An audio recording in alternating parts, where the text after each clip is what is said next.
Evening, everyone. I'm Matthew Taylor. I'm Chief Executive of the RSA. It's my great pleasure to welcome you here for today's special RSA Commencement event. The curators of our events programme have decided that one can never be too long in the tooth to hear some valuable life lessons. So they've revamped and reworked the US-style commencement address for audiences of all ages. So you won't be walking out of this lecture hall clutching a mortarboard and a diploma today, but you will, however, be the proud recipient of some pearls of wisdom to help you navigate your way through life. Before we begin, can you make sure your mobile phone is switched to silent? We're filming the event, but also we've got an online audience. We're live streaming over the RSA website, so hello to our online viewers. A reminder that the hashtag for this evening's event is RSA Commencement, so please do get involved in the discussion on Twitter. So I'm delighted to be welcoming John Ronson, who's kindly agreed to deliver this special one-off address. As I'm sure you all know, John is a best-selling and hugely acclaimed author, columnist, essayist and screenwriter. His book, The Men Who Stare at Goats, was made into a massively successful film starring George Clooney and Ewan McGregor. And his latest project is a screenplay for the film Frank, inspired by John's experiences playing in Frank Sidebottom's Oh Blimey Big Band. I believe he's actually going to elaborate a little bit more on those days touring with Frank, and we're lucky that he's going to share some valuable life lessons he's learned along the way. So without further ado, let's get to it. Please join me in welcoming John Ronson.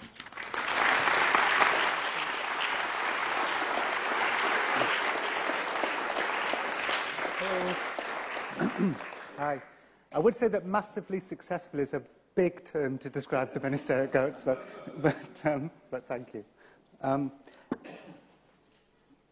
I had an abrupt graduation, and when I say abrupt graduation, what I mean is I flunked college without graduating. It was 1987.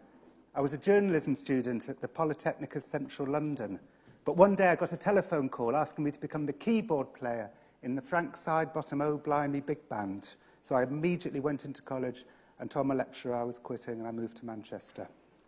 So I had no idea what a commencement speech entails. This is how the great American writer George Saunders describes commencement speeches.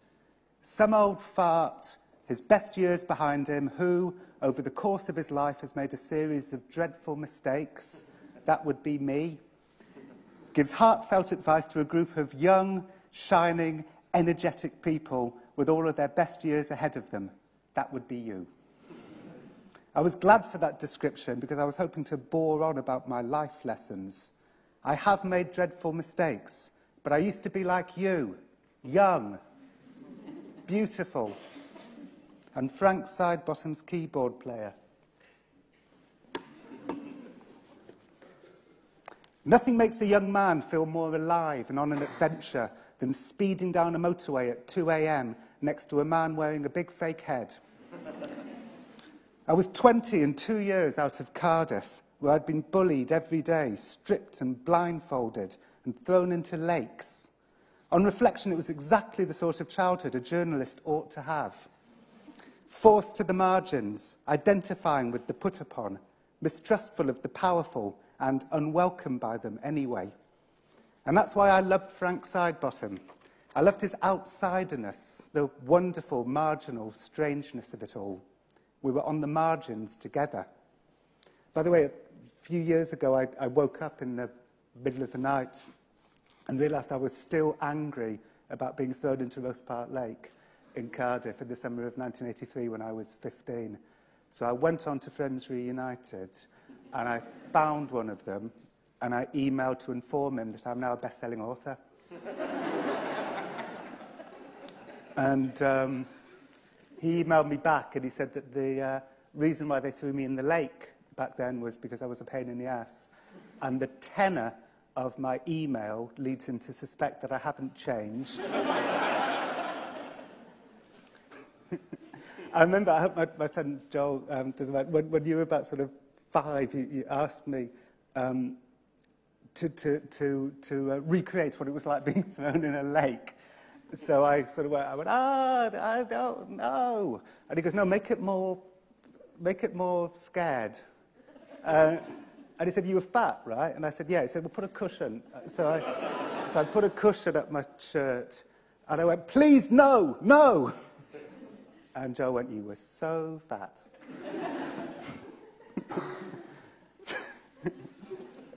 Frank Sidebottom wasn't the only outsider artist on the Northwest's 1980s avant-garde comedy music circuit. There was Edward Barton, a quiet, bearded man who'd stand on stage and scream, "I've got no chicken, but I've got 5 wooden chairs." He kept his belongings in a tiny satchel. He travelled home with us one night, and we dropped him off in the early hours in his neighbourhood, Hume, a desolate housing estate near the city centre. We opened the van door to let him out. As he climbed down with his satchel clutched to his chest, the clasp broke and it opened, and all his possessions fell out onto the floor. We drove off, but I kept looking at him from the back window. He made no attempt to bend over and pick up his belongings. He just stood there, his head bowed, staring at the scattered debris. It seemed like I was watching a man at exactly the moment he had reached his nadir. I was confused. From where I stood, Edward Barton was living the dream. He was a fixture on the circuit. I felt a sudden flash of alarm. Was this not enough? Should I be aiming higher? And then Frank fired me for tax reasons. He stood up in court. He owed £30,000 back tax, and the judge said, "This is a very serious matter. Do you have a payment plan?" And he said, "Would £1 a week suffice, my lord?" And the judge said, "No, it would not." And so I moved back to London and I started presenting a terrible BBC Two television show nobody remembers called The Ronson Mission. One day early on, I was sitting in the corner of the editing suite watching the producer work on an interview I'd done in Bournemouth with a Conservative town councillor. For most of the interview, she'd been perfectly nice, but at times, when irritated by my questioning, she'd become screechy. In the editing suite, they were carefully stitching together her screechiest moments while leaving the nice ordinariness on the cutting room floor. I watched this black magic. "Is this bad?" I said. The producer gave me a patient look. "Think of it this way, John," he explained. "One interviewee suffers, but millions are entertained." I grinned nervously. He was right. This was okay. She was a Tory councillor. We were in the tradition of the great caricaturists like Hogarth, and history proved us to be pioneers. The approach we adopted with the town councillor became fashionable. Journalists in magazines and newspapers and on radio and TV would take the furthest reaches of their interviewees' personalities, the hysteria, the pomposity, the passive aggression, the delusions of grandeur, anything that made them abnormal, and stitch them together to ridicule them while leaving the normal stuff on the floor. We were reducing people to their flaws, to their outermost aspects. I did it to Tory grandees, white supremacists, anti-Semites, Islamic militants, and then conspiracy theorists, psychics, and eventually hippies. We didn't think hard about what we were doing. We did it because people liked it. The more we did it, the more successful we were. But I think if we had thought hard about what we were doing, we'd have realised we were creating a more conformist, conservative age. We were saying, look, we're normal. This is the average. We were defining the boundaries of normality by harshly judging the people outside of it. Most of us did it instinctively. But when I was writing my book, The Psychopath Test, I met a repentant former researcher for the kinds of daytime TV shows where families mired in drama and tragedy yell at each other. She told me she had a secret trick she utilised when booking the guests.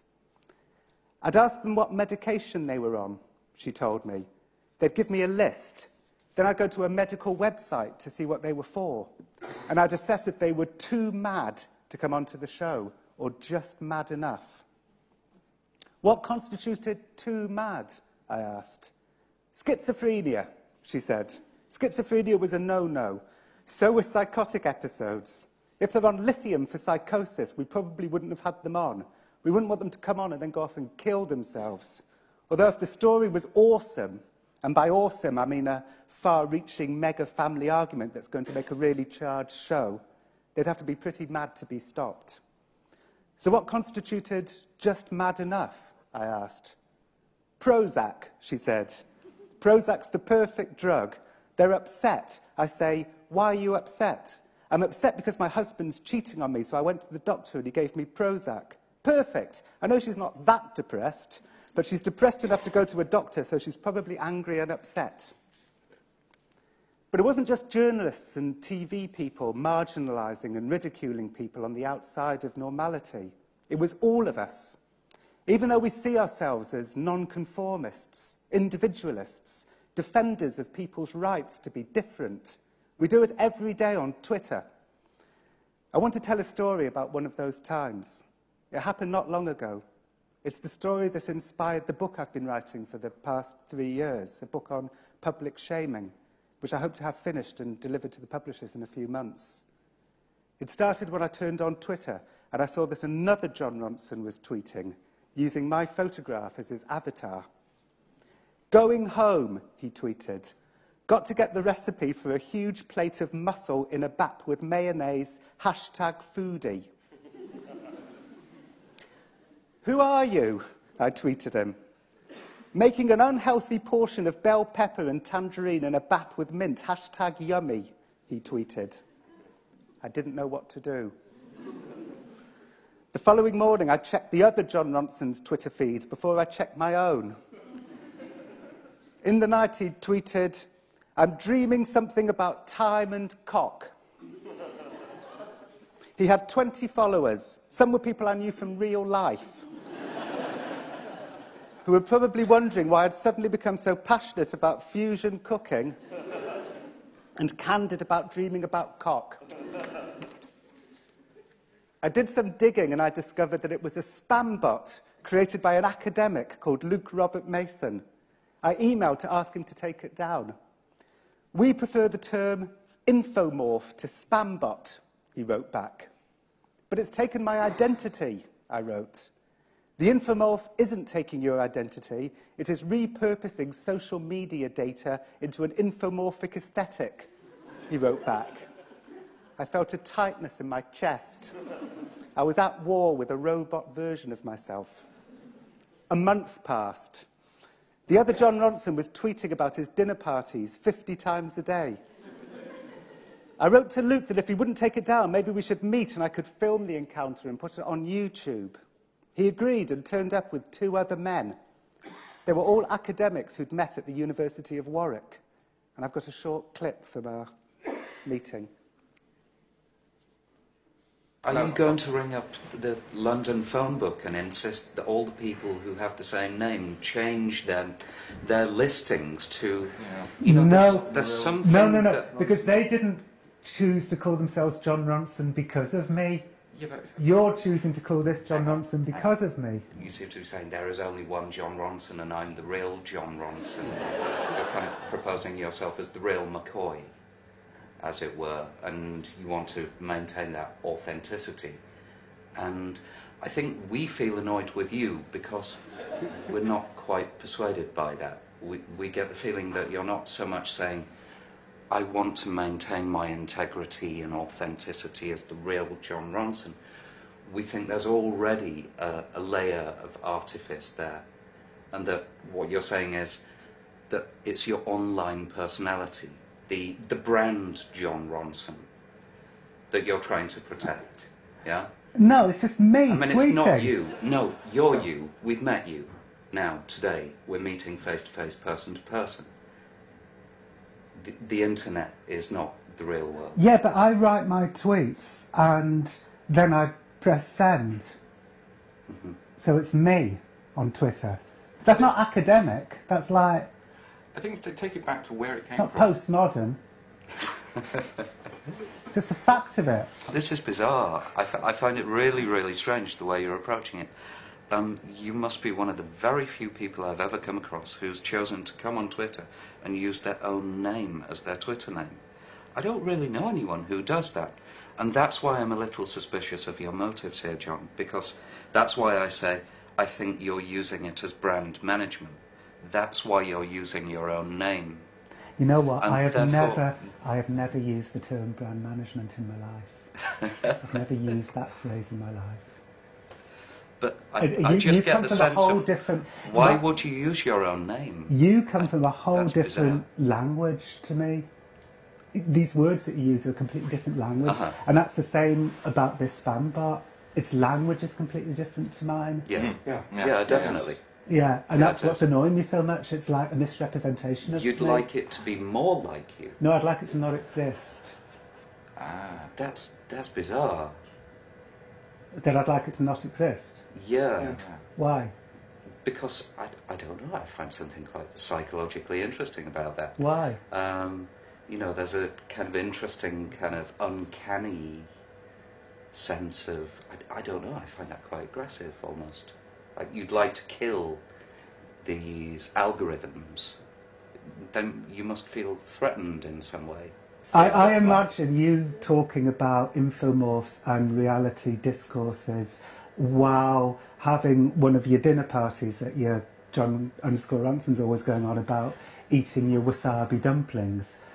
And I would walk past that dinner party and I'd think, God, that's a bit Nathan Barley. Yeah, I can't imagine doing that either. But that's the world that you're presenting to me. It's fiction. Yeah. Are you going to ring up? After the interview, I staggered out into the London afternoon. I dreaded uploading the footage because I'd been so screechy. Actually, I was screechier in bits I didn't show.